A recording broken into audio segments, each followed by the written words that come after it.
ipadama mo na siya lang ang baby mo. Padidehin mo. Biro pa ba yun? Sagad na sagad?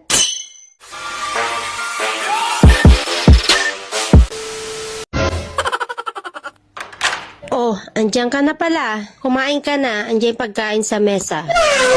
Ano ba tong tahong mo? Malamig na. Hindi pa to masyadong nakabuka. Ano ba naman to? Painitin mo na lang. Kusang bubuka yan.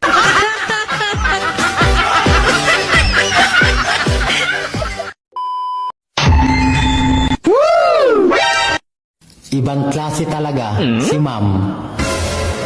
Bakit? Nagtatago kapag kumakain.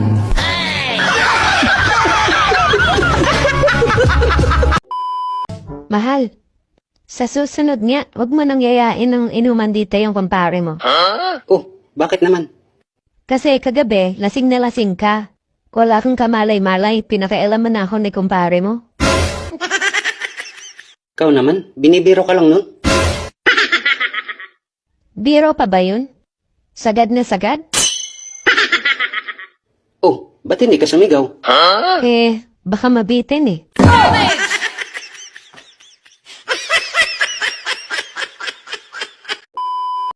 Balita ko, naghiwalay na kayong dalawa. Pero bakit tuwing nagme-message siya? Nag-aahit ka pa. Sagabal ba?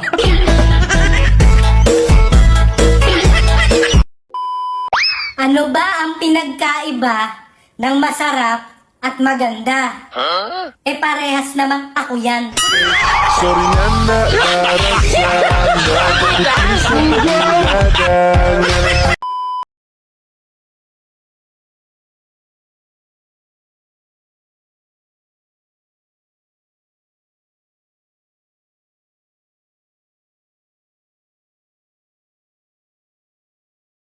Siya kamahal.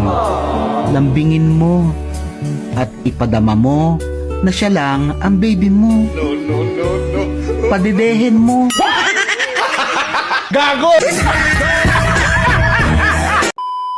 Tagal ko nang naliligaw sa'yo. Ayaw mo pa rin akong sagutin. Mahal mo ba talaga ako? Mahal kita. Wow. Kaya lang wala ka pang napapatunayan. Oh no! Paano kung may nambastos sa akin? Tapos may pumipigil sa relasyon natin. Paano kita sasagutin? Kanina nga pala, may isang lalaki doon. Pinipigilan yung panliligaw ko sa'yo. Di raw tayo bagay, kaya lupakan ko. Ay ganun ba? Galing mo naman. O sige, sinasagot na kita. Yes! Teka lang, sino nga palang inupakan mo kanina? Tatay mo. Wala kang awa!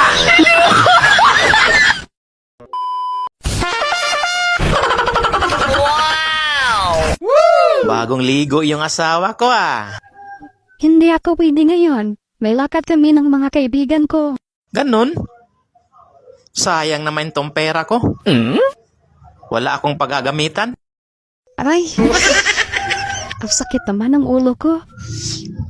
Hindi na yata ako matuloy. Galing ah!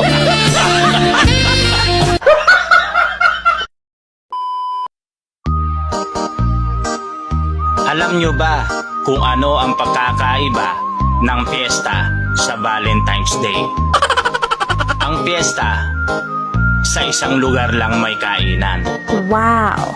Ang Valentine's Day, kahit saan lugar, may kainan. Gago!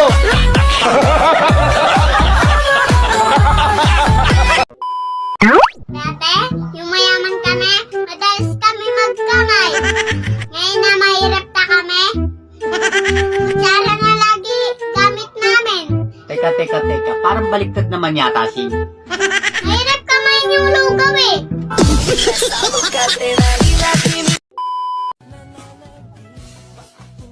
Alam mo, pag pumapasok ka sa isip ko, magdamit ka naman.